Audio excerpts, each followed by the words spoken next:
From Cafe, welcome to Stay Tuned. I'm Preet Bharara. Look at where we are today. We've closed our doors. We've insulted our friends. We've sucked up to our enemies, turned our foreign policy into a form of racism. I'll just say, if Trump gets reelected, this is a permanent change. That's George Packer, staff writer at The Atlantic, and author of books on the 2003 invasion of Iraq and the decline of American institutions over the last 40 years. His most recent book is Our Man, Richard Holbrooke and the End of the American Century. We discussed American hospitality and hubris, how human character, strengths, and flaws can drive foreign policy decisions, and why, in the Trump administration, we may need to accept allies from unlikely places. But first, let's get to your questions. That's coming up. Stay tuned.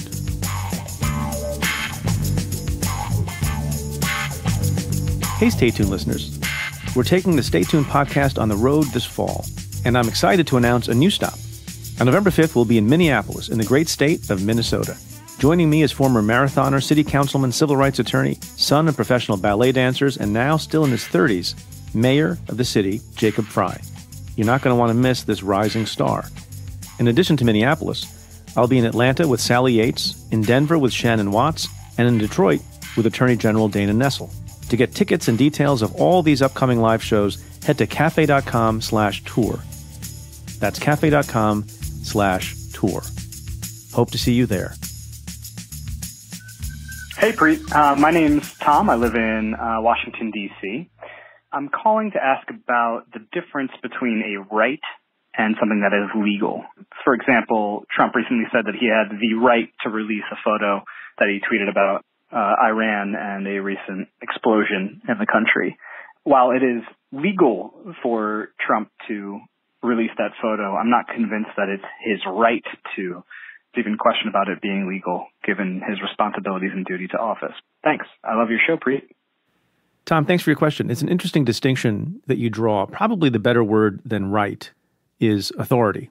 What does the president have the authority to do? And there are lots of things that people in positions of power have the authority to do. Doesn't make them wise or smart or good. And I think you're getting at that point there. Because he's the president of the United States and he has the ability to declassify something simply by making it public, it's legal for him to do so. He has the authority to do so. But I think the most important thing to think about in this regard, as I've said many times, is that the debate and the discussion does not end with the idea that someone has the authority to do something. That's when the debate and discussion begins. That's true for prosecutors, who just because they have the authority to charge a particular crime or the authority to pursue a particular case doesn't mean it's right and just and wise to do so in every instance. As I pointed out on Twitter a few days ago, in response to the Iran photo leak, which by all accounts seems to be a leak and by all accounts seems to have given decently valuable information to other people who choose to benefit from it, people outside the country, I wrote, as POTUS, Trump technically also has the right to release via Twitter the names of intelligence assets, the movements of nuclear submarines, the details of clandestine operations, etc. Having the quote-unquote right doesn't mean it's not colossally irresponsible and stupid. Now, like a lot of other things, there may be a revisiting of what kind of authority a president can have. It will be difficult, though, in practice, to take away from a sitting president the authority to do various things. It's, as we've discussed on other occasions, exceedingly difficult to have a requirement that a president meet some standards or thresholds to get a security clearance in the first place. I think based on this alone, if some other person had done it who does not have the presidential power and authority, that person would have been fired or decommissioned immediately and probably forever prevented from holding a security clearance in the future. These things don't apply to the president. In the larger context, I think it's unworkable to have a sitting commander-in-chief who doesn't have that authority. But in the context of someone like Donald Trump, who doesn't think too much and doesn't consult too much and engages in lots of actions and activities on a whim without getting advice and counsel from the most experienced and seasoned people in the particular field, I think you have a real problem. This question comes in an email from listener Elliot. Hi, Preet. My father was a lawyer and used to tell me, never ask a question you don't already know the answer to. I'm wondering if you have heard this adage, if you've ever used it as a lawyer, and especially if you ever find it helpful now as an interviewer. Thanks. Elliot, I hear that question all the time, and you hear people wonder about that adage, which I've heard, of course, for many years, when they're talking about congressional hearings and also interviews like the ones that I do. What is the principle you should stand by? Do you ask a question you don't know the answer to? So the principle for lawyers is generally a good one. Not always, but generally a good one. And the point is, on direct examination, when you're asking a witness a question to make your case, your principal case, you really should know the answer to the questions that you're asking because you have legitimately prepared the witness, gone through the testimony to make sure that the person has been refreshed as to their recollection, and you're not going to be surprised. So anytime you see prosecutors, and for that matter in civil trials as well, generally speaking, if you're putting a witness on, a friendly witness on to help you build your case, you're not asking a question you don't know the answer to. The last thing you want is a surprise. Where it comes into greater play probably is in cross-examination. There's a witness you have not had access to. There's a witness who's adverse to you, who's possibly even hostile and angry with you and trying to disprove your case. It could be the defendant himself in a criminal matter. There, the point is you're still trying to make your case through this other witness who is not on your side. And so there as well, surprise can be your enemy. And asking generally sharp, crisp questions to which hopefully the answers are yes or no, so you can build to your conclusion and build up your argument in favor of whatever position you have. You're not asking questions you don't know the answer to. I mean, there are exceptions to that, but that's where that comes into play. Now, as an interviewer, the interviews I do on the show are with people who I'm learning from too. And in fact, I think a lot of the best questions that I've been able to ask are ones I do not know the answer to. I'm trying to understand what's going on in the mind of the person being interviewed. I'm trying to understand their point of view. I'm trying to understand their expertise. My favorite moments in interviews are when I am surprised by the answer. That's a very different thing from how you want to proceed in court. But I think a good and lively interview relies to a certain extent upon surprise. Many, many, many interviews, if not all of them, have a number of things that happen in them that I did not plan. And they just sort of unfold based on how the guest answers the questions. So there's a time and a place for that adage. I think in a general interview situation, doesn't hold in my case. This question comes in response to a tweet I sent in the last few days. I was responding to a tweet from the New York Daily News that said trial date set for principal architect of 9/11 attacks. The tweet went on to say the alleged mastermind, Khalid Sheikh Mohammed, will face a death penalty trial in 2021 at the Guantanamo Bay military complex.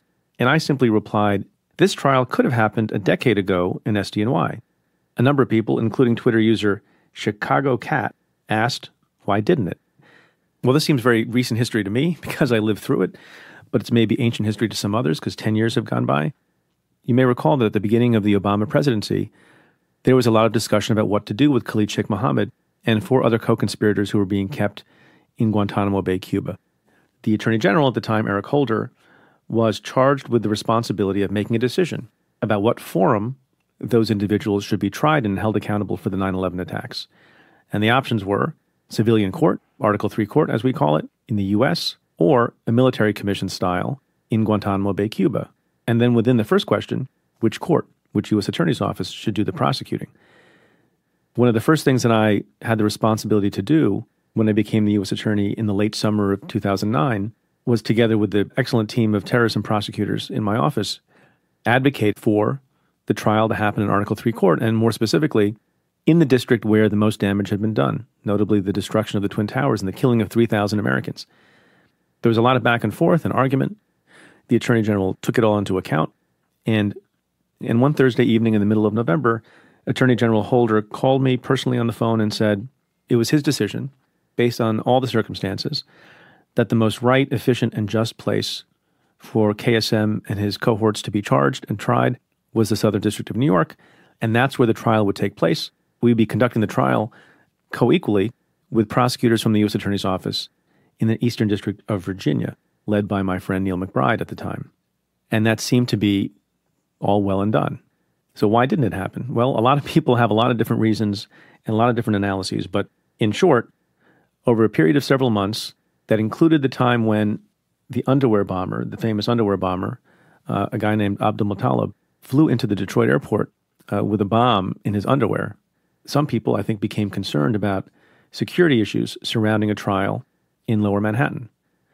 The police commissioner at the time, Ray Kelly, made a number of statements about how much it would cost to have a ring of security to make sure that there was no troublemaking, there was no violence. Some other politicians, I think, became concerned about things, and there just ended up being something of a political firestorm on the issue of whether a trial was appropriate in Lower Manhattan for KSM and his cohorts. We continue to believe that it was, continue to advocate that it could have been, and one of the main reasons we did was to make the point that in civilian court, where you have settled law and you have seasoned prosecutors like we had in our office and in the Eastern District of Virginia, and a seasoned judge who would have overseen the case and has done numerous trials before, among other things, the Southern District handled the first World Trade Center bombing case, handled the trial of various individuals charged with the bombing of the American embassies in Kenya and Tanzania. So there's a lot of experience, there's a lot of security, there's a lot of expertise and settled law. And we would have imagined that within a year or two of the decision being made to bring the case to the SDNY, that there would have been a trial, that there would have been, my prediction, guilty verdicts as to everyone, and justice would have not only been done, but would have been seen to be done. And I think it would have been a remarkable display of American open democracy and the doing of justice.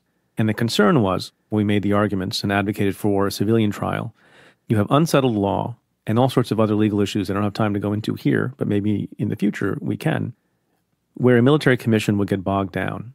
And lo and behold, here we are, literally on the eve of the 10th anniversary of the decision, initially, to bring the case to a civilian court. They're just setting a trial date for KSM. And that trial date is 2 years away. That's what I meant when I said this trial could have happened a long time ago in SDNY. My guest this week is George Packer. Now a staff writer for The Atlantic, he's also had bylines in the New York Times Magazine, Mother Jones, and for 15 years, George was a staff writer at The New Yorker, where he wrote an article about me. But we'll get to that. George Packer's latest book is about the storied and sometimes infamous diplomat, Richard Holbrooke. Through nearly 6 decades of public service and multiple administrations, the story of Holbrooke's complicated rise and fall resonates in discussions about American politics and principles today. George Packer and I also get into what a second Trump turn would mean for the country, the toxic appeal of ambition, and why Packer thinks it's unpatriotic for administration defectors to stay silent. That's coming up. Stay tuned. Support for today's show comes from Netsuite. A lot of businesses have the same problem, the hodgepodge of systems that keep them from seeing the real numbers. They have one system for accounting, another for sales, another for inventory, and so on. It's a big, inefficient mess that takes up too much time and too many resources, and that hurts the bottom line. Introducing Netsuite by Oracle, the business management software that handles every aspect of your business.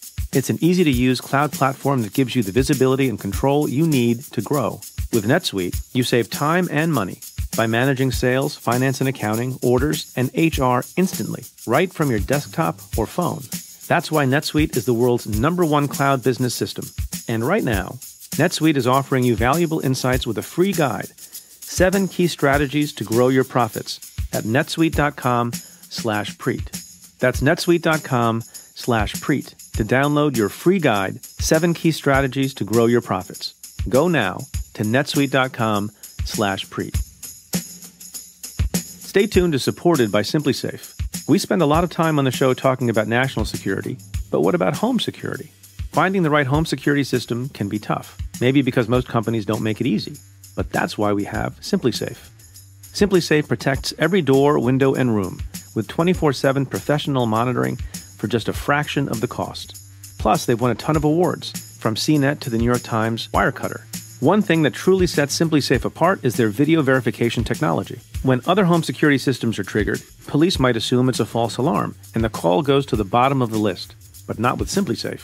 Using video verification, they can visually confirm a break-in, allowing police to get to the scene 3.5 times faster. Feeling safe at home is something that's important to me. That's why SimpliSafe is my top choice, hands down. Visit simplysafe.com/Preet and you'll get free shipping and a 60-day risk-free trial. You've got nothing to lose. Go now and be sure to go to simplysafe.com/Preet so they know our show sent you. That's simplysafe.com/Preet.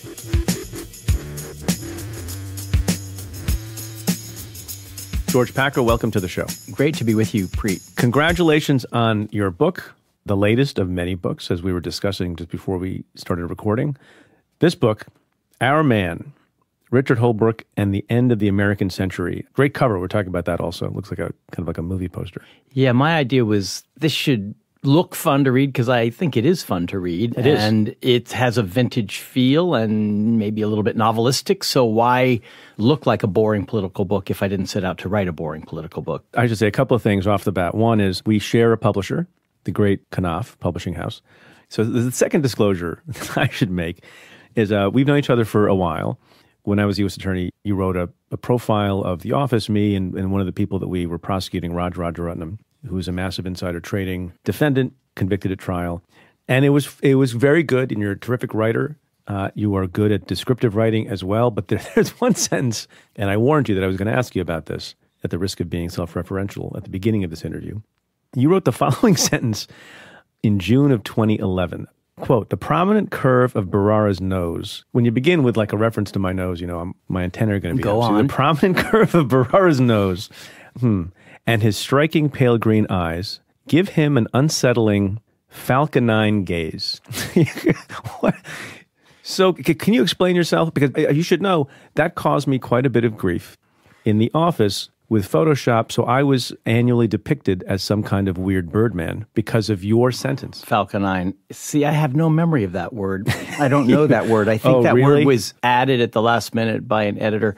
But I will say, Preet, Nice try. Just own up to it. I will say this. No one should be happy with their physical representation in a profile. If they are, the writer has pulled the punches and tried to flatter them.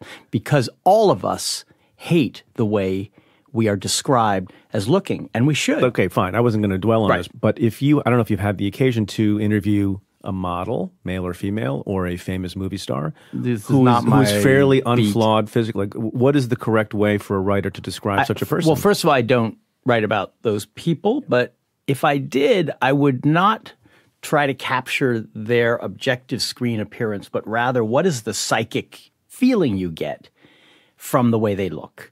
Like, what does their face do when it's smiling or when they look distracted? And then capture that, because you have to get them off duty, off guard, in a way that distinguishes them from every other pretty face. For example, the book that we're here to talk about, the first page has a long description of Richard Holbrooke's feet. right. Because I wanted to humanize him from the very beginning. Because you have a particular fetish. I actually am quite averse to feet. But Holbrooke had a problem with his feet. They swelled up. They gave him no end of trouble. He had to carry multiple pairs of socks on diplomatic trips. He was constantly badgering his aides for more socks. And to me, this was so human, almost literally not quite feet of clay, that I thought this is where I should begin, because it brings an almost great man down from the level of power to the level of humanity, and that's where I wanted him. So let's take a step back. Richard Holbrooke, why don't you give us the thumbnail sketch, who he is, why he was worthy of a fairly lengthy, detailed, as they say, warts and all, biography. He was a leading diplomat of the end of the 20th century, maybe along with Henry Kissinger and James Baker, the leading diplomat of that period, although he never rose to the level of Secretary of State, which was their office. He served under every Democratic president, from John F. Kennedy to Barack Obama. He was a believer in that post-war vision of an America that had to lead the world in order for there to be not just order and rules, but for problems to get solved, which led to bigger problems as well as to some solutions, which we can talk about. He was flamboyant. He was outsized. His appetites, his insecurities, his ambition were off the charts. And he pissed off as many people as he earned the respect of. He never reached the top because he was constantly getting in his own way. He had this combination of generosity and idealism and blindness and even cruelty that made him, to me, a great character. So it's not so much his CV that led me to write about him. It's his character and the period in which he was active, which is what I call the American century, that really, I think, came to an end around the time Holbrooke died. So he embodies certain American traits, for better and worse, that reigned, that bestrode the world like a colossus during those years. How unusual is that combination of qualities in a person who has become somewhat famous and has had impactful jobs and a real consequence in the world. You described him as an interesting character, and he's incredibly interesting, and you plumb the depths of that at great length. Are there people who achieve what he has and become sort of as important to the firmament of diplomacy or law or science or anything else who are uninteresting? Yeah, I think so. I don't think every famous person or even great person is worth the kind of exploration, excavation that a book like this gives them. So he's unique. There's a mistaken view that in this book I'm saying you have to be as big a jerk as Holbrooke could be in order to do great things. I don't think that's true. There are so many counterexamples. In Holbrooke's case, his egotism and his flaws were inextricable from his achievements. They fueled each other. He was both massively self-absorbed and a real idealist who cared about the rest of the world. And I think that his great achievement, which was negotiating the end of the war in Bosnia, the greatest bloodshed in Europe since World War II, would not have happened if he hadn't been this preposterously driven, relentless, almost shameless operator who could get in Slobodan Milosevic's face and bring him to the table. You know, there have been certain great folks who've achieved something enormous, and you might say in spite of their personality flaws or in spite of their character or because of it. And you say in Holbrooke's case, it's because of it, but it had limitations. And I think of someone like Steve Jobs, and I think of someone like Lyndon Johnson, each of them chronicled by great writers, just like you have chronicled the life of this person. Do we make too much of personality? I mean, no, we don't, because first of all, I'm not interested simply in foreign policy as a set of abstract ideas and geopolitical moves. That's a book for other people to write. It's not the book that interests me. I'm interested in how human character and circumstances and national interests and errors lead to history being made, because they really are interwoven. What I learned in writing this is that foreign policy especially is about human character, because basically we don't know the rest of the world. We don't understand it very well. We don't have enough information. Holbrooke once said policymakers might have 2% of the information they need in order to make a decision. So the rest is character, judgment, experience, etc. And often, and it's shocking to me how often this kept happening, the rivalries, the competitions of these ambitious people, mostly men, in a narrow space, the U.S. government at the top or near the top, leads to ferocious infighting. It happened to Holbrooke again and again. He was constantly either threatening someone or being threatened by someone and getting into a kind of a dogfight. And yet, as you said at the outset, he kept being invited back over and over and over again. So What was it about him, notwithstanding the difficulty of dealing with him? And, you talk about people who opened up to you after his death and harbored resentments and remembered slights. And yet, every time there was a Democratic president, they wanted him back. What is that a testament to? Well, first of all, to how good he was, because he really was a good diplomat. He had a vision of how to get moving parts in motion and working together to reach an end. He had a strategic mind. He had a view of diplomacy as involving not just people sitting around a table in a chandeliered room, but the media, the nonprofit world, the business world, the mass of people who are invested in this. So he saw diplomacy as being something way beyond just state-to-state relations and one diplomat sitting across from another. And it may also suggest that there was a shortage of talent. I think this is something his friend Lascelles got me to see, which is in that generation, coming after the generation of Acheson, Kennan, Harriman, George Marshall, who created the post-war structures of the UN and of NATO and of the IMF, et cetera. The next generation was crippled by Vietnam. That was Holbrooke's first experience. Young diplomat, but really as an aid worker in the Mekong Delta in 1963, just as the war was intensifying. And that shadowed him and his generation, and it kept them from reaching the top and from perhaps having the confidence and just the faith in themselves and in the country to do what the previous generation had done. It's your broad question, and you can answer it through the vision of your subject in the book, Richard Holbrooke, or in some other way. What is the right way to think about diplomacy? What is the essence of diplomacy? First of all, reading the other, whether it's an adversary or not, deeply in a sensitive and nuanced way. Even though you only have 2% of the information, perhaps. You have 2% of the information until you sit down with them. And then information begins to come just from the interaction because so much becomes clearer once you're talking. Can we pause on that for a second, even though I asked you the broader question? Yeah. It's just very interesting what you just said. Because you're a layperson in the country or in the world, and you hear about these interactions between foreign leaders. And there are these famous things that journalists have said, and that leaders have also said about their own interactions. You know, the famous meeting first between John Kennedy and Khrushchev. We now, in the modern day, we have President Donald Trump talking about what he has learned from his meetings that are staged in some ways with either Kim Jong-un or Vladimir Putin or anyone else. Is it really the case that world leaders, when they come together and they meet, and maybe it's different for career diplomats. Right. They're a rank or two below. Are people really learning when you sit in a room with somebody? I mean, it's not like a podcast where I'm going to learn everything about you in the course of the 60 minutes, and you will reveal the depths of your soul. I think Holbrooke's style was to cut through the BS and get past protocol, to forget the prepared speeches and the obvious talking points. He would start with talking points. He had goals in mind. He had his marching orders from Washington. In the Balkans, he was told, here are the pieces of a peace framework that you will negotiate with the warring parties. But immediately he began to stray from the script and to talk about anything and everything. His experience hitchhiking as a 19-year-old through Yugoslavia in 1960, just to see how Milosevic would take that. Milosevic would then talk about being a banker in New York in the 1970s and where he liked to shop and all the Wall Street people he knew. And 8 hours of this with mounds of rice and lamb and round after round of plum brandy. Like we have here. Exactly. Except for the plum brandy. We're just living it up. Your listeners may not know how cushy it is here. So we maintain it as audio only. Right.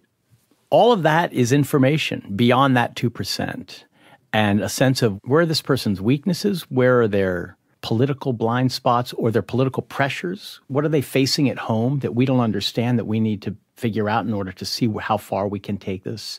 If you don't understand the politics of your counterpart's country, which is very hard to do. Other countries' politics are Byzantine. You can't understand where you can get your counterpart to. So all of that is the human side of diplomacy. And to me, with Holbrooke, it's a lot of it. It's most of it. Could Holbrooke be disarming? Totally. And could he also be tough and irascible? A bully. Right. Yes. So what kind of a mind does it take to figure out which thing to be at which moment? There was one instance when he was beginning his negotiations with Milosevic in the summer of 1995 in Belgrade, when his first encounter didn't go well because he didn't know Milosevic. And he probably thought he could do this, and Milosevic had seen so many Americans and others come through that he had learned how to stall them all. And Holbrooke went back to his residence and was told by his aides, that didn't go very well. We didn't learn anything we didn't already know. And he was so pissed at having been played by Milosevic that the next day he staged a hissy fit and screamed.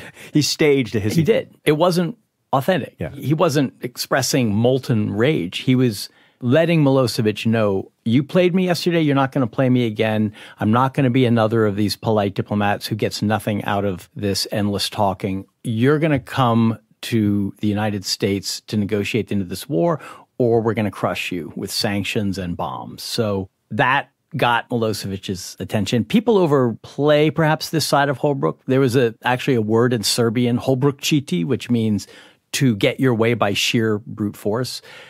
He was also persuasive and tenacious, never gave up. I mean, I think that stamina was the key in the Balkans because it was such a difficult knot to untie. How much of diplomacy is based on principle or moral reasoning versus just what is thought to be purely in the national interest of the United States of America? Do they overlap, or are they always separate, or do I have it completely wrong? No, I think diplomats are working for their government, and their government is carrying out what it perceives to be the national interest. So we're never too far away from that. Holbrooke is not there to enforce Kantian universal morality or the UN Declaration of Human Rights. And no diplomat should be. I think that's the wrong job. Right. That job is more like an activist or a journalist or a critic of government. If you're inside government, let's be clear, you don't abandon all moral sense. If you do, then what are you in it for? And Holbrooke didn't. He really cared about certain issues, especially refugees and other humanitarian disasters. He was very early on that in the 1970s with the boat people of South Vietnam when they were taken to the South China Sea and the Carter administration really didn't want to have anything to do with it. Holbrooke pushed for them to be rescued and for them to be brought to the United States. And with the Khmer Rouge genocide in Cambodia, he was the first U.S. official to denounce the genocide. And then when Cambodians were pouring across the Thai border, he got Rosalind Carter to go to Thailand to highlight the refugee issue. So those things concerned him. But he was also a practitioner of a kind of realpolitik, which in some ways led to terribly embarrassing things, like seating the Khmer Rouge in the Cambodian chair at the United Nations, which Holbrooke voted for because that was the position of the United States government. To me, indefensible, but that was what he did. He said to a journalist, I had to swallow hard. And that phrase, swallow hard, became for me a kind of talisman of what it means to serve in government. You swallow hard. You're not there as a crusader. If you are, you're quickly going to become disillusioned and you're going to leave. And some people do leave. He was too ambitious to leave.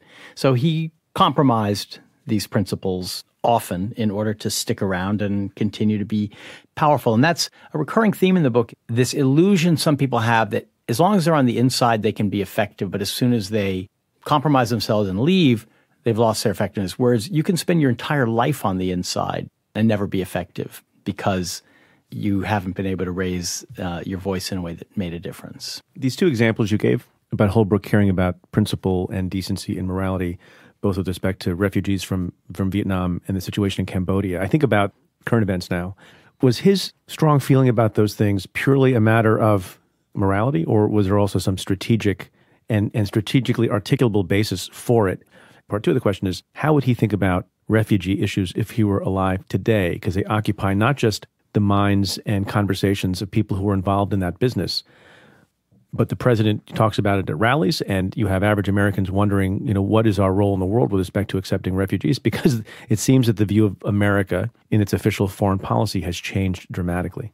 I mean, every word Trump utters about this subject and most subjects would have horrified Holbrooke. It's the opposite of the view of the United States and of our foreign policy that Holbrooke had throughout his life, and that he didn't develop as a student of international relations. It was in his DNA. He grew up with it. It was the post-war generation's view of our indispensability, which had many illusions attached to it. But we're seeing one alternative in action right now, and it's not very pretty. So he would have been absolutely horrified, and refugees in particular, because he thought that was at our core. If we're not open to helpless, suffering people who need a safe harbor, then we no longer stand for anything other than power, which is Trump's foreign policy, power alone. For Holbrooke, as much as he was a power politician, he never wanted to let go of the idea that we stood for something more than just our own power. So a good example is Dayton, his main achievement. He negotiated an end to the war. He forced the Balkan War, which had killed 100,000 people, saw a genocide 40 years after the end of World War II. He forced the warring parties to sign a deal. And it was an unfair deal for the victims, for the Bosnians, because essentially they were signing away territory that had been won by the Serbs through genocide. And so you could say that's immoral. And a lot of people said it then and have been saying it ever since. It also created the state of Bosnia we have today, which is a totally non-functioning three-headed monster with Serbs, Croats, and Bosniaks fighting each other for the crumbs of power all the time. So you could say Dayton ended a war, which was a good thing, and it also ratified genocide and created a non-functioning state, which is a bad thing. For Holbrooke, he looked at that and said, that's the most I can get. I'm going to take that because we have to end the war. So it never is to our moral satisfaction, I don't think. I continue to find it interesting, the distinction that people often make between morality and utility, between idealism and pragmatism. In the occupation that I've occupied, it's easier to have sort of principled approach to things because the law is supposed to be, at least in part, have some parallel to justice and morality. And it's not just purely about power. You never had to make a decision that you thought might be compromising morality? in the interest of utility? Well, it depends on what you think the ultimate goal is. So you have competing conceptions of justice, and justice for whom? On the one hand, doing the right thing by the victim might be at odds with doing the right thing for accountability or for deterrence or something else. So there are competing considerations, and you sort of, you think about them and how they overlap and how they might conflict with each other. But I would often make the argument when I would talk to people about corporate culture or other things, or maybe even with your own children, there are often two good imperatives to do something, right? Don't punch your sister. First, because it's wrong, right? It's not a good thing to do. It doesn't make you a good person. And second, if you do, you're going to get caught and you're going to get punished. The first is the sort of the moral reason, and the second is the pragmatic reason. And even though I sort of separated them out, I just wonder if in foreign policy, when you say Richard Holbrooke took the view that once we're not open, then who are we? Can you bring a pragmatic argument to bear on that issue also? I feel like in these foreign policy debates, they're the hawks and the doves, and the people who say, well, you don't understand anything, you're naive and silly and wimpy if you care about these ephemeral things like what we stand for as a nation and morality. Because I don't understand how this all works from my vantage point. Are those folks right? Or is there a reasonable argument to be made that there are pragmatic and utilitarian reasons why the United States should act in a certain way that can also be described as moral, can also be described as welcoming, because in the long run, it enhances American power? Or is that silly? No, I don't think it's silly at all. I think it's true. Look at where we are today. We've closed our doors. We've insulted our friends. We've sucked up to our enemies. We, I should say, the administration has turned our foreign policy into a form of racism. And how has that enhanced our stature around the world, our influence? Are we more influential? Do other countries look to us for an example and for leadership? Are they willing to compromise on their end to some degree in order to deal with us? Do they want to be part of alliances and organizations that we lead? I don't think so. I think it has diminished our reputation and our power immensely. So that is the practical side. And the other half of it is refugees have been good for this country over and over and over again. How many times do we need to learn that when we let in German Jews or Vietnamese, they become engines of prosperity and of energy and of citizenship? So I can't think of a good reason why we should keep them out. He would also have looked at Syria, which was the biggest foreign policy debacle of the Obama years, and seen that it's not just a humanitarian cause for Syrian refugees themselves. It's going to affect the rest of the world. It's too big not to, because these things have a way. You think that they're relegated to some obscure corner of the world where we don't know the people, we can't pronounce their names. Turns out it does affect the rest of the world. Sometimes not, but in the case of Syria, yes. Europe has been profoundly affected by the Syrian refugee crisis, which was partly a crisis of the world failing to deal with Bashar al-Assad. So I think for both almost realpolitik reasons as well as for moral reasons, if you try to ignore something for too long, it's going to end up haunting you. Well, what lessons has America learned generally, and did Richard Holbrooke learn specifically from Vietnam? Right. The flip side of this positive view of American power and American generosity is American hubris and overreach and too much faith in ourselves as the agents of good. Vietnam was the shaping experience of his life. He was 22 years old when he arrived, and he spent the next 3 years there. Really saw the war at the ground level because he was in the Mekong Delta in a small town where the Viet Cong pretty much had him surrounded. So he saw the war as most diplomats don't, and that was crucial. He had a lifelong impulse to see for himself, to go to the ground and see for himself and not trust reports or intelligence or what people at the top of government thought. And he had two conclusions right away, within weeks. One, we're losing because we're using so much firepower, fighting this war as if it's a conventional war, failing to see that it's an insurgency and a civil war. Therefore, we're creating enemies among the civilians by brutalizing them with our firepower. And two, we're lying to ourselves because our reports are full of false assessments that are going up the chain and reaching John F. Kennedy's desk or Lyndon Johnson's desk and leading to wrong policies.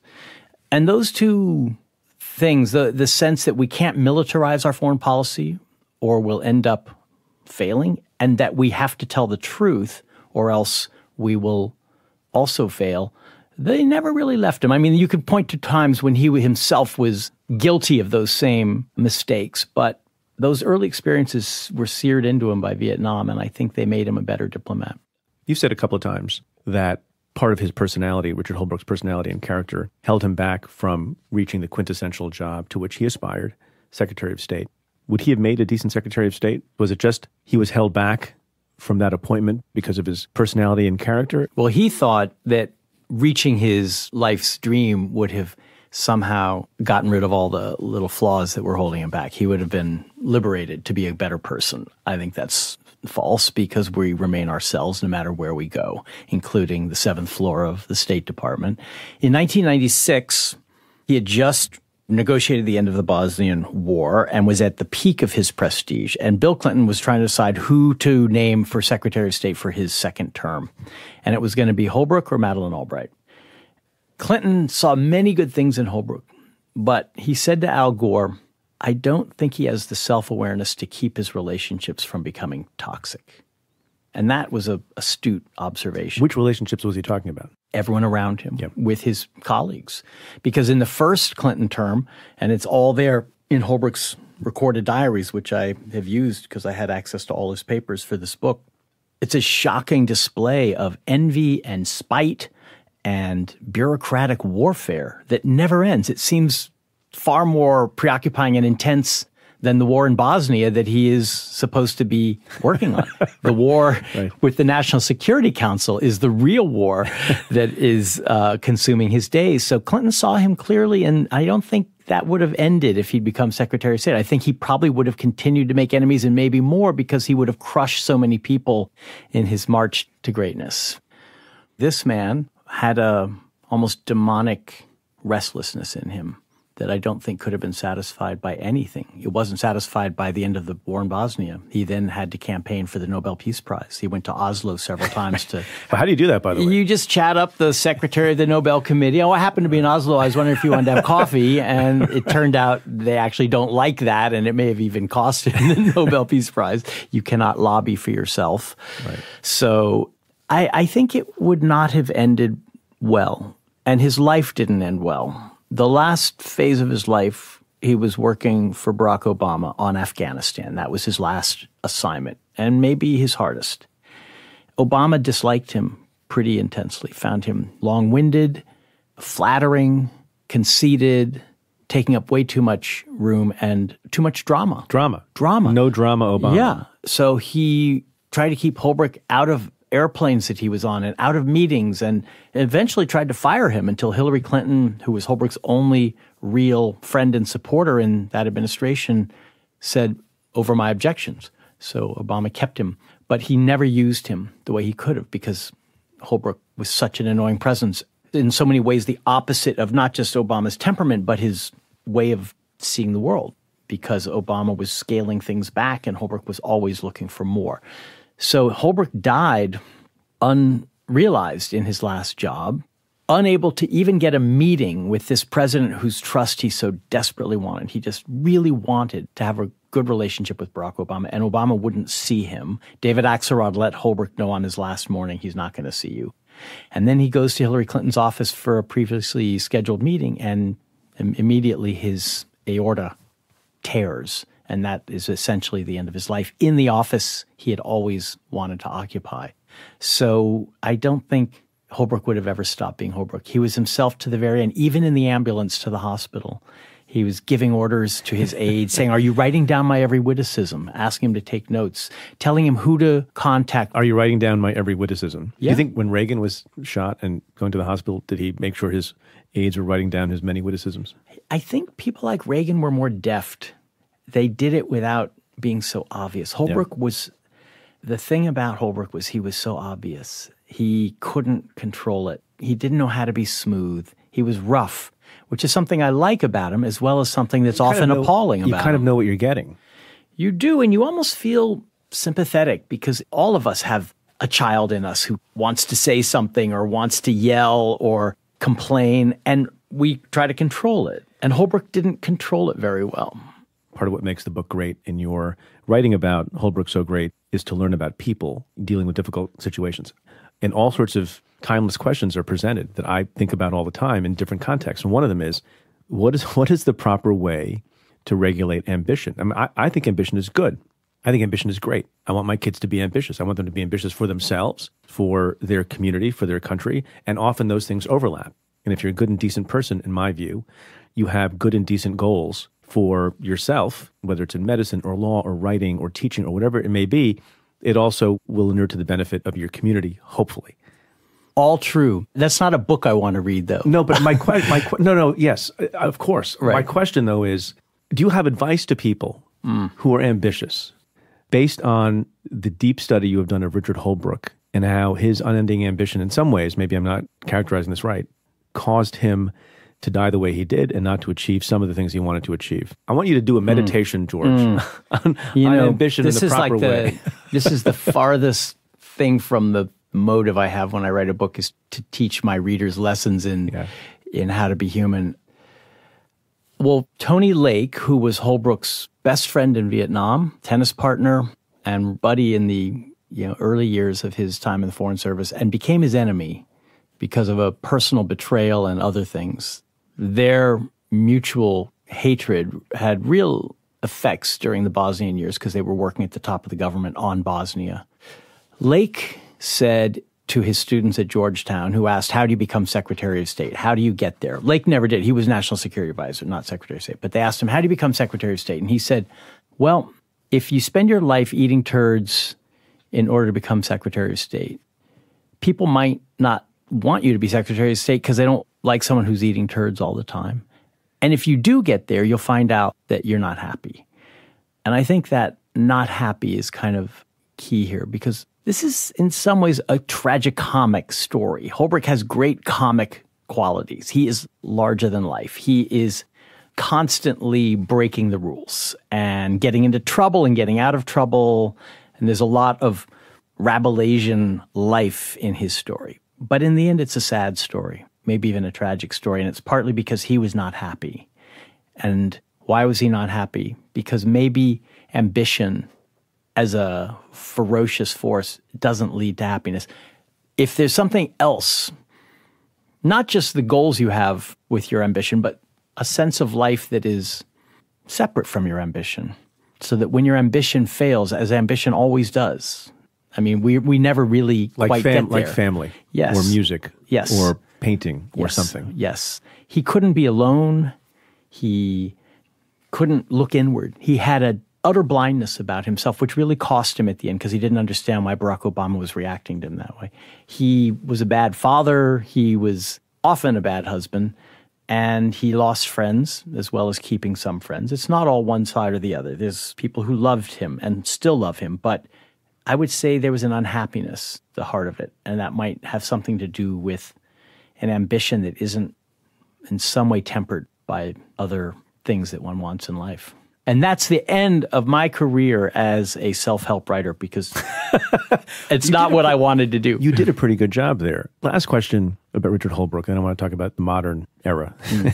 It fascinates me. It seems that one of the strengths of Richard Holbrooke and why he did as much as he did, based on your descriptions, was be a masterful diplomat in many circumstances, be a masterful negotiator in many circumstances, which actually requires, I think, some amount of self-awareness. Yes. And a great subtlety of mind and adaptability to the circumstances. I think you can have all that without really knowing yourself. That's knowing the other, which he did brilliantly. But when it came to himself... Blind spot. Yeah, big blind spot. He couldn't laugh at himself, which I think is a sign of not knowing yourself. He couldn't tolerate what people thought of him. He would deny it. People say I'm a self-promoter. He said this to me once. I'm walking alongside him with a notebook and pen and writing down his comment. He's telling me, how could they say I'm a self-promoter? And I thought, come on, let's be serious. But no, he couldn't see it. He couldn't admit it. How's this for an awkward segue that you just provided me the Whatever opportunity it to takes. use? Is Donald Trump self-aware? Absolutely not. No. But that's different because I hate to compare them. I think Johnson, and Lyndon Johnson is a very good comparison for Richard Holbrooke at a much higher level of power and achievement. But Donald Trump, there's no one inside to look at. There isn't an inner life that is being obscured by self-blindness. There aren't values and sympathies and connections to other people that constitute the self and inner life. He's empty. So he doesn't know himself because there's no one to know. There's a whole bunch of impulses and appetites, most of them aggressive and destructive, but there's no self. That's my armchair analysis of our president. You're very good at this, George. I'm going to ask you to do armchair analyses now of 20 other leaders. You ready? No. It's a joke. You wrote another great book a few years ago called The Unwinding. Very well received, wonderful book. I also recommend to listeners, but read the Holbrooke book first. Our Man and then The Unwinding. Our Man is a little bit The Unwinding abroad. Among other things you talked about in The Unwinding was Americans' loss of faith brought upon by three things that you mentioned: stagnation of wages / income inequality, the Great Recession of 2008, and what you describe as the unraveling of social fabric. How do you connect your observations about The Unwinding, a book you wrote, came out in 2013, how do you connect those observations and trenchant conclusions with the election of Donald Trump, if at all?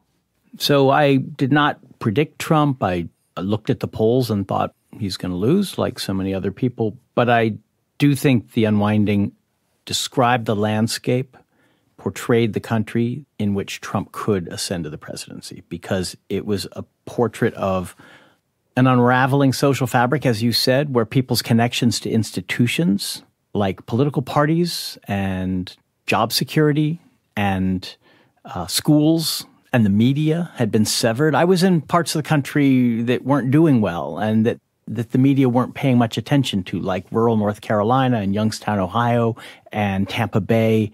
And what I saw was just an incredibly deracinated, disillusioned, even cynical American public. And they were prone to extreme views and to saying the hell with all of it. Let's just burn it down and start over. That was the impulse. This was back in like 2009, 10, 11, during the recession and just after.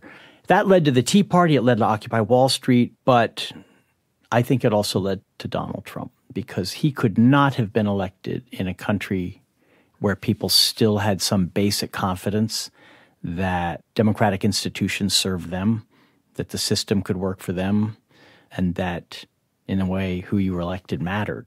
It was a kind of nihilistic move that suggested we had, lost our democratic faith. And that was the theme of The Unwinding. So what does that mean for now, then?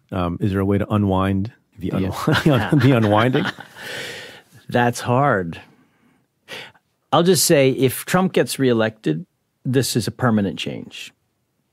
We will somehow move on from it, but we will be permanently changed by it, and in a bad way, I think. If he loses next year, it won't be an aberration the way Joe Biden sometimes suggests it is. It will have an effect, but it won't have that deep, structural, and long-lasting effect that I think 2 Trump terms will have. So I'd say, in a completely nonpartisan fashion, the only way to unwind the unwinding is for Trump to lose. Even if Trump loses, he still ascended to the presidency once, and he still has, fairly sizable block of voters, depending on what polls you believe, 40, 42%, 43, sometimes higher, sometimes lower. Do you think there are lots and lots of folks who will still want to emulate Donald Trump in future elections because they can see how they can awaken that kind of passion for that kind of politics? Or will people say, well, that's the path to a one-term presidency. It's not for me. I mean, in other words, how much is unleashed and will remain unleashed even if Donald Trump loses? Yeah, I've been surprised that there hasn't been a really popular celebrity candidate on the left. Someone like Oprah, who at one point was being talked about as a potential candidate. It seems that the Democratic Party, which has its populist impulse, still seems to be playing within the old-fashioned rules of party politics and institutional politics.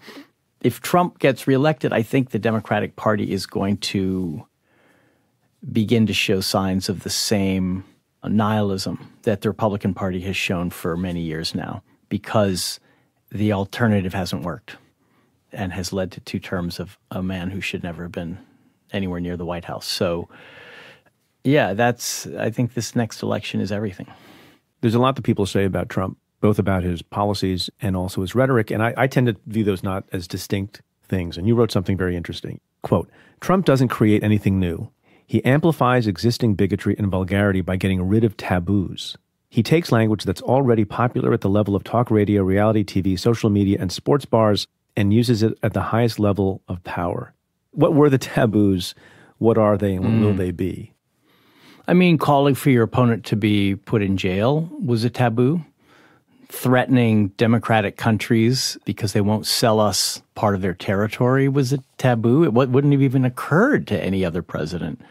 And certainly talking about Americans and would-be Americans in terms of bigotry and contempt and unleashing those feelings, in a sense, permitting those feelings in his followers so that they become okay in public. This is in some ways just as threatening as the corruption and all the stuff that you have been focused on and paying attention to, and the threats to the rule of law, running down of the FBI and of the Justice Department. That is all terrible. And, threatening to host the G7 at one of his golf courses. That's all terrible. But the norms, the language that Trump, he's destroyed the norms and introduced language that will now always be with us. And I see others who don't like him beginning to use it too. We all use it. We joke about it. People say fake news. My kids, when they're having an argument with each other, they don't like what someone else says. They use this sort of schoolyard rhetoric of the President of the United States, and it kind of dulls the language a little bit. It does. Even profanity, which I don't want to be a prude, it's the language we all speak, but it has become normal language for public figures to use. And that worries me, not because I don't want my poor children's ears to be damaged by it, but because I think that means other things will also go. Other restraints will be unleashed. And Trump has done all of that, and there's really not much we can do to undo it. The problem with taboos is once they're gone, they're really difficult to put back in place. Well, I will suggest, as a lot of people have over the last few days, reminded the public of this horrible taboo and norm that was trampled on by Barack Obama, and that was wearing a tan suit. So that taboo was broken, and George, people have not gone to wearing tan suits in the Oval Office since. But you're reminding me of an interview I did the day of the 2010 midterms, which was the big Tea Party sweep. And I was in a small town in southwestern Virginia and interviewing a woman who was furious with Barack Obama and was going to vote for every Republican on the ballot. And I asked, what are you so angry at him about? He has lowered the level of the Oval Office. He has disgraced that office with the way he talks, the way he dresses. We need someone who will win back respect for the presidency. And I'm fairly certain, although I can't prove it, that woman voted for Donald Trump 6 years later. Do you think that was racism? Yeah, of course it was racism. She would deny it, but I know it when I see it. And it also shows you just how impossible it is to argue today. Because what do you say when you compare the dignified comportment of Barack Obama, our most dignified president since Abraham Lincoln, with this satyr, Hyperion to a satyr, to quote Hamlet, who's now in the Oval Office, and find that she can't be moved. That's where we are. We just are in a state of almost impassibility, which is why, to me, persuasion is no longer the main imperative of politics, because it really isn't working. Outside the courtroom. I mean, one of the arguments that I've been making for a while is, to the extent that people denigrate lawyers and they think we argue too much, litigate too much, the courtroom still happens to be a place where you enforce norms, not because they are norms, but they are rules written into the law to prevent the hijacking of logic and the obscuring of truth. You're not allowed to do character assassination to try to convict someone or argue for liability on the part of the company.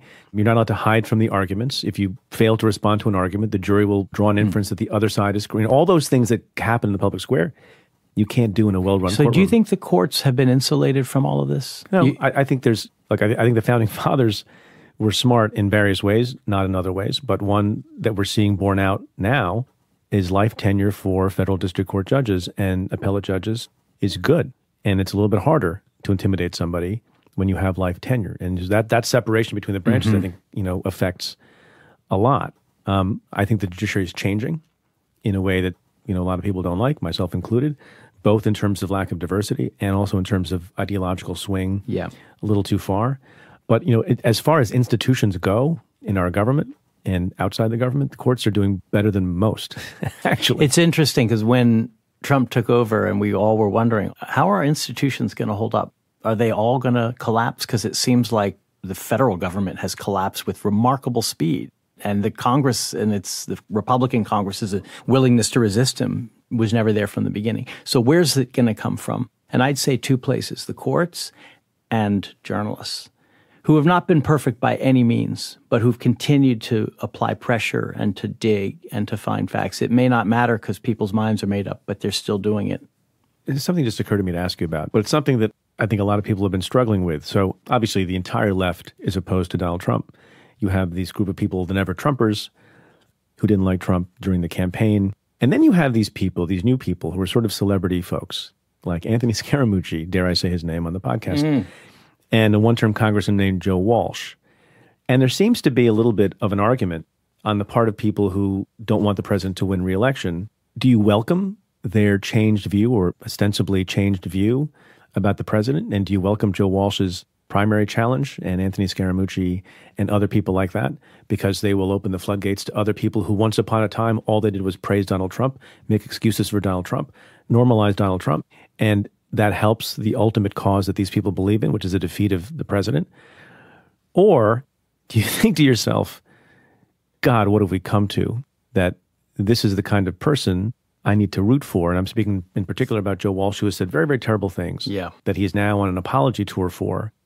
I mean, there's some people on the left who will never accept a neoconservative like Bill Kristol or Max Boot, who have both been vigorous in denouncing Trump, but have also got records and views and histories that people on the left don't like. I think it's kind of foolish to refuse allies when we all know how closely divided this country is. I think it's foolish. And if you can't accept an apology, even if it's somewhat opportunistic and meretricious, then there's no incentive to apologize. And we're all going to just be dug into our positions. I hate what Joe Walsh said, and I don't particularly care about his candidacy because I think it's already seems to be coming to an early end. But I think in principle, you don't dig up every last old tweet in order to refuse to sully yourself with the impurity of someone who now has come around and sees things the right way. You should accept it and even welcome it. What do you think? What do I think? I ask the questions. You sound like a journalist now. No, I tend to have your view. And I tweeted over the weekend about this because I'm also struggling with it. And sort of like how you think about diplomacy. There are principles and there's idealism, but then there's also the goal. I agree with what you said earlier, which is a second Trump term is disastrous for the country. I think that the most important public service anyone can engage in, Democrat, Republican, independent, college student, nurse, you name it, whoever you are, when it's, how can I help the country, is to do whatever is appropriate and righteous and helpful to making sure that doesn't happen. But then I also take into account people who say further, look, this is a little bit what got us into this mess in the first place. If you embrace someone like Joe Walsh, I'm not saying I fully agree with this because you have to make a decision, but I respect the view of people who say, look, Joe Walsh is this odious person, they believe, based on things he's said. As recently as 5 minutes ago, by the way. This is not, you know, a guy who was a senator. This is why I'm not going to the mat for Joe Walsh. Yeah, and you say, look, now we kind of welcome him, and there are also degrees of welcoming, and you cheer him on because he's going to shave a point off of Trump's numbers, then what have you created along the way there? And it's a little bit of what I think happened when people accepted Palin. And if you're going to start accepting members of the circus into this thing, when your ultimate goal is to have something better than the circus in the future, just be careful of the path that you're creating. Well, Palin, I don't know quite what you mean by accepted Palin. To me, she was John the Baptist for Donald Trump. I mean, she was the early warning indicator of what right-wing populism was producing in the Republican Party. And now she has been fully outdone by the president, but she was the first sign of it. I mean, what you say is true, and yet I have a fear that Democrats and progressives have a talent for hunting out heresies and demanding purification that can be self-destructive. And if next year the Democratic primary turns into a heresy hunt and a campaign of party purification, there's only one person in the country that's going to help. I agree with all that. There are categories of people, right? You can have a purity test with respect to Joe Biden, which is very different from talking about Joe Walsh. Absolutely. Or even someone like Kamala Harris, who spent a lot of formative years being a prosecutor, just like I did. I have a friend who's 29 and who says no one of my generation will vote for her because she was a prosecutor. I don't think it's I think accurate, that's silly but it's also... and offends me. That's why I'm saying just to get... That is the way a fair number of younger people might see some of the Democratic candidates. I think it's folly, but it's a reality that has to be addressed and argued against in the way you've been saying, because otherwise there is only one victor of that struggle. Have you heard the news about General Mattis's new book? Yeah. And his interviews? Doesn't sound all that shocking to me. I think he said things like, I think there's a period of time during which I should be quiet, but that doesn't last forever. Do you think people like General Mattis should have said more, should have had noisier exits? Absolutely. I've been really disappointed in some of the good members of the Trump administration who left early, who did it for the country and then went back to lucrative private sector jobs and said nothing. Because what did they owe to the president that was more important than what they owe to the country? What they owe to the country is for us to know what goes on, what it's like, for us not to have to dig it out one little bit at a time through investigative journalism or through congressional hearing, but to actually hear it from people who were there because they care about the country. And for them to think that there's some kind of higher loyalty or higher dignity in silence, to me is it's actually unpatriotic. How do you think about patriotism and what it means? First of all, patriotism to me is not nationalism. Nationalism is aggressive. It requires a victim. It means we're better than you and we're going to kick your butt. And it means my country right or wrong. Patriotism is the right to criticize your country. It is a critical view of one's own country. It is a sense of reckoning honestly with who one is, who we are. But it is love. If there isn't love, then it's not patriotism. There has to be some basic attachment, like an inability in some way to live without it. And to me, the best analogy is the family. We are more critical of our own family members than we'll allow anyone else to be. But we also, when faced with some outside adversary, will circle the wagons. We will let them in when they have nowhere else to go, and we'll love them to the end, no matter what. And I think that's the best analogy for patriotism that I can come up with. It has to mean love, but also the right to call them a son of a bitch. But no one else can. No. I mean, when you're abroad, you don't really want to hear people trashing your country. But look, when you're at home, that's one of the most amazing things. When you travel abroad, it's in some ways the time you feel most patriotic and protective of your country. And then when you return, also, you think how great your country is. Yeah. I've spent quite a bit of time overseas, and it's been great and widening and important. But it always told me I was an American, for better or worse. That was the basic lesson. This is what made me and shaped me, and I'll never be able to escape it. George Packer, you are a joy to read and an equal joy to talk to. Thanks for being on the show. Everyone, please go get your copy of George Packer's Our Man, Richard Holbrooke and the End of the American Century. Thank you. It's been great being with you again, Preet. The conversation continues for members of the Cafe Insider community. In this week's Stay Tuned bonus, I talk with George Packer about the state of conservative ideology and the dangerous trap of rigid progressive identity. To get the Stay Tuned bonus and the exclusive weekly Cafe Insider podcast, go to cafe.com/insider. He is charged with one count of making threats using a facility of interstate commerce. So I want to end the show by talking about something that has been generally on people's minds, given some of the shootings that have happened recently and what seems to be an increase in hatred and white nationalism in the country. And there's some people who are concerned it's on the uptick. And there's some people who are also concerned that not enough is being done about it, that not enough is being said about it, that the laws aren't keeping up with the times. And in that context, I wanted to mention something that got some attention, but I don't think enough. Last week on August 29th, the U.S. Attorney's Office for the Northern District of Ohio brought federal charges against a man named James Reardon, who is a 20-year-old white nationalist. According to court papers, Reardon had plotted to attack a local Jewish community center. He had attended the Unite the Right rally in Charlottesville in 2017 and made all sorts of statements about the use of violence against people of the Jewish community. In the course of the investigation, agents found guns, ammunition, and armor in his home.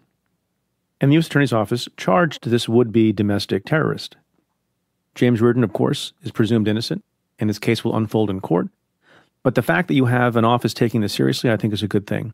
Just as compelling to me, though, and I felt this way as U.S. Attorney, that it was not just enough, in some instances, to bring the case, but where appropriate, to also talk about the thing, talk about the evil that you're trying to eliminate and you're trying to deter.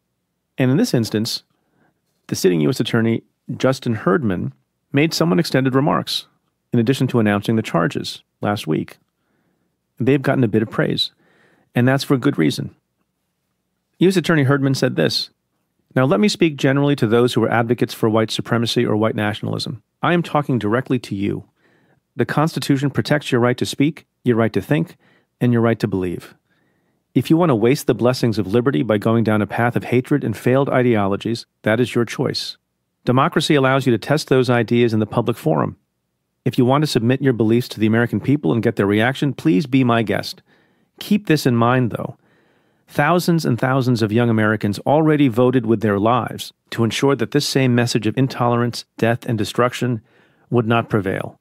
You can count their ballots by visiting any American cemetery in North Africa, Italy, France, or Belgium, and tallying the white headstones. You can also recite the many names of civil rights advocates who bled and died in opposing supporters of those same ideologies of hatred. Their voices may be distant, but they can still be heard."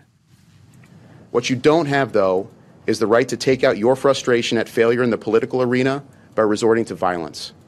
You don't have any right to threaten the lives and well-being of our neighbors.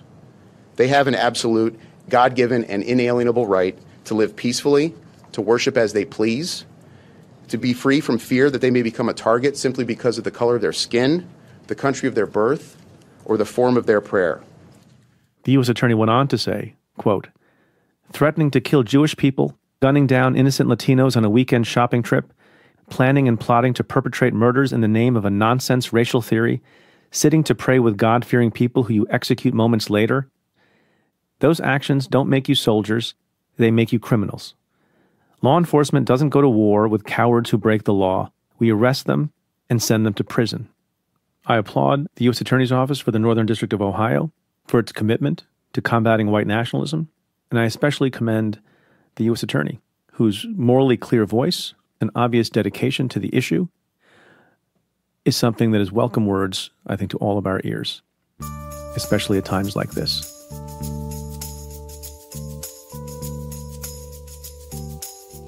Well, that's it for this episode of Stay Tuned. Thanks again to my guest, George Packer. If you like what we do, rate and review the show on Apple Podcasts or wherever you listen. Every positive review helps new listeners find the show. Send me your questions about news, politics, and justice. You can tweet them to me at Preet Bharara with the hashtag AskPreet. Or you can call and leave me a message at 669-247-7338. Or you can send an email to staytuned@cafe.com. Stay Tuned is presented by Cafe. The executive producer is Tamara Sepper. The senior producer is Aaron Dalton. And the Cafe team is Carla Pirini, Julia Doyle, Calvin Lord, David Kurlander, Vinay Basti, and Jeff Eisenman. Our music is by Andrew Dost. I'm Preet Bharara. Stay tuned.